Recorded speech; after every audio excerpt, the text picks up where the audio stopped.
Bienvenue à bord. Éteignez vos lumières, vérifiez sous votre lit. Vous êtes sur Horreur Inédit, la chaîne qui vous fera flipper et vous coincer contre votre mur durant des heures et des heures. Surtout abonne-toi pour rester informé. Histoire 1. Je vous parle de Joseph.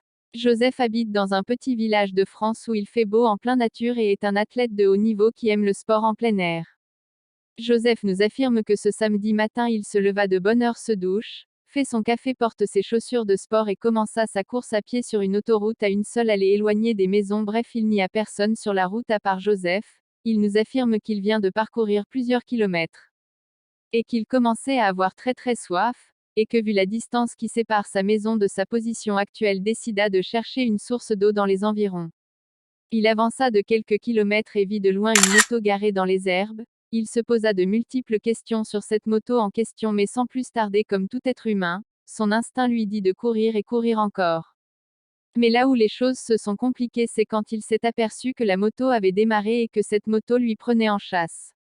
Joseph donne tout son énergie pour être en avance sur la moto, mais imaginez une personne dépasser une moto, c'est impossible. Vu que la moto se rapproche de lui, il décida alors d'emprunter la forêt pour échapper à la moto. Aussitôt, il n'écoutait plus le bruit de la moto. Joseph ressort sur la voie et arrivé à la maison, il prend une douche, fume une cigarette pour se détendre et s'en va au commissariat pour porter plainte. La police retourne sur les lieux avec Joseph à l'endroit précis, mais ils n'ont plus trouvé de traces de moto. Au fait, il n'y a jamais eu de moto à ce lieu. Cela reste un mystère pour Joseph qui n'a jamais réussi à l'expliquer. Passons à la deuxième histoire si vous êtes courageux. Je vous parle d'Élise. Au moment des faits, Élise avait 20 ans, était vétérinaire, habite dans un appartement seul et célibataire et travaille dans un refuge animalier, et elle travaillait de 8h à 19h. Un beau matin, comme d'habitude, elle se lève, fait son petit déjeuner, mange et s'en va au service. Arrivée, elle vit la porte du refuge ouverte. Elle s'est dit sûrement que c'est sa collègue qui serait arrivée tôt qu'elle. Élise entre dans le refuge et soudain s'en rend compte que tous ses animaux sont morts et allongés par terre. Elle n'en revenait pas. Étonnée, elle appelle le nom de sa collègue, mais c'est sans réponse. Elle la contacte mais sans réponse. Le refuge animalier est équipé des caméras de surveillance. Elle décida de vérifier la caméra de surveillance. Sur la vidéo de surveillance, elle aperçoit un type grand de taille qu'elle a pu identifier, qui ouvre la porte avec une clé alors qu'elle était juste 2 personnes à travailler dans ce refuge. Paniquée, elle décida de quitter immédiatement les lieux pour aller le signaler dans un commissariat.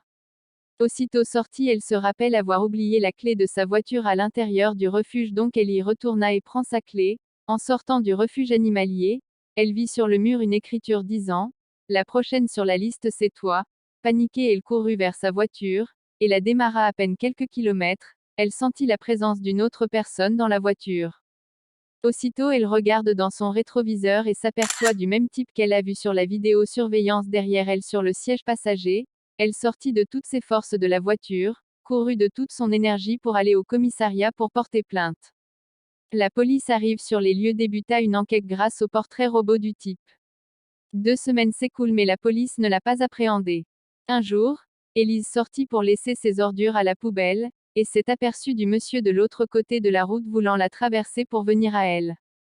Elle se dépêcha dans son appartement, prit son téléphone pour appeler la police. Elle composa le numéro, mais avant de lancer l'appel, elle entendit quelqu'un sonner à la porte. Elle regarde à travers le Judas et s'aperçoit du même type, et le type dit qu'il sait qu'elle est derrière la porte. Il la demande d'ouvrir. Élise refuse et appelle la police, seulement que quand la police est arrivée, le type s'est volatilisé et ne sera plus jamais attrapé par la police. Si t'es courageux, passons à la troisième histoire. Je vous parle de Nicole. Nicole et Jean sont mariés et ont une unique fille qui s'appelle Joséphine et qui vient d'avoir 7 ans, mais un jour Joséphine eut envie d'aller jouer avec ses camarades dans le parc. Vu que cette dernière était souvent à la maison, la bonne qui la surveillait accepta de l'amener au parc. Arrivée au parc, Joséphine vit plusieurs de ses camarades de classe, et elle était toute excitée car elle n'a pas l'habitude de sortir. Vu les règles que les parents de Joséphine donnaient à la bonne pour la surveillance de Joséphine, la bonne resta près d'elle. Tous les enfants se mirent à jouer dans le parc, mais Nicole eut envie de jouer à la balançoire. Soudain, un garçon s'approcha de la bonne et demanda à la bonne, est-ce qu'elle permet qu'il aille jouer avec Joséphine? La bonne accepta et commencèrent tous deux à jouer ensemble. La bonne vit au préalable ce garçon accompagné d'un monsieur très gentil. Quand le monsieur s'approcha de la bonne pour faire connaissance, La bonne lui dit qu'il est un garçon sage et qu'il apprécie le fait qu'il s'est approché de Joséphine pour jouer ensemble avec elle.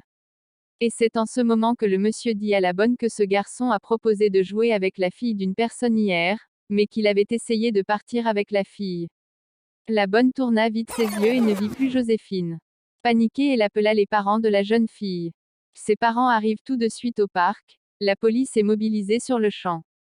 La police enquêta sur la bonne, car c'est la dernière personne à avoir vu la petite fille. Mais ils sont dans l'impasse. Vu que Joséphine est la fille unique à ses parents, sa mère tomba dans une dépression, et se suicida par pendaison dans le salon de la maison. Le papa de Joséphine n'en revenait pas, il était dépassé, mettez-vous à sa place, c'est insurpassable, il vient de perdre ces deux êtres qui lui sont les plus chers au monde. Après avoir déposé le corps de sa femme à la morgue, le papa de José revient à la maison très déprimé car 48 heures se sont écoulées quand sa fille a disparu et moins de 24 heures que sa femme s'est suicidée. Un policier qui enquête sur la disparition de sa fille a reçu un collier en carton à son bureau par un fournisseur anonyme. En ouvrant le carton, il remarque le corps d'une fille sans vie dans le carton. Les analyses ADN ont prouvé que c'est le corps de Joséphine qui a disparu. Qu'aurez-vous fait à la place du papa? Dis-le-moi en commentaire si vous êtes arrivé jusqu'à la fin de cette vidéo, c'est que vous êtes courageux. Si c'est le cas, dites-nous-le en commentaire, j'y répondrai personnellement et abonne-toi pour plus de vidéos car nous sortons une vidéo chaque 2 jours sur cette chaîne.